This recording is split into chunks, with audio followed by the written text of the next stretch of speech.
বেয়াদব স্ত্রী যে সংসারে থাকবে সে সংসারে কোনোদিনও সুখ হবে না। পৃথিবীতে যত নারীর ডিভোর্স হয়েছে সব তার খারাপ আচরণের জন্য। খুব জেদি স্ত্রী কখনো ভালো চরিত্রের হতে পারে না। এইসব স্ত্রীদের মাথায় একটু ডিস্টার্ব থাকে, কারণ এরা স্বামীর সঙ্গে মুখে মুখে তর্ক করে। এরা ভাবে এরা সবকিছুই জানে এবং বাকিরা কিছু জানে। এরা যে পরিবারে থাকবে সেই পরিবারের কারোর সাথে মিলবে না। এরা খুব খুব খুব বদমেজাজি হয়, এরা অহংকারী হয়। এই বদমেজাজি স্ত্রীরা মানুষকে মানুষ বলে মনে করে না। এদের জন্য প্রতিদিন ঝগড়া লাগে। এরা বাপের বাড়ির বংশের দাপট দেখায়। এদের মুখের ভাষা খুব খারাপ হয়, উঁচু গলায় কথা বলে।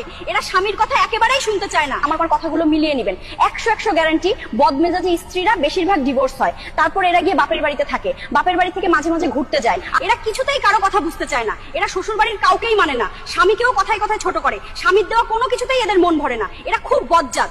বেয়াদব স্ত্রীদের অত্যাচারে কোর্ট কাছারিও হয়। এরা এমন তাণ্ডব চালায় যে দুই পক্ষের বাড়ির লোকেরাই ঘাবড়ে যায়। তখন করার আর কিছু থাকে না, শেষ পর্যন্ত স্বামী স্ত্রী ছাড়াছাড়ি হয়। এই বজ্জাত স্ত্রীরা শাশুড়িকেও হিংসা করে, এরা শ্বশুরকেও খুব অপমান করে। এই ধরনের স্ত্রী যার পরিবারে থাকবে তার সেই পরিবারে প্রতিদিন ঝগড়া দ্বন্দ্ব লেগে থাকবে।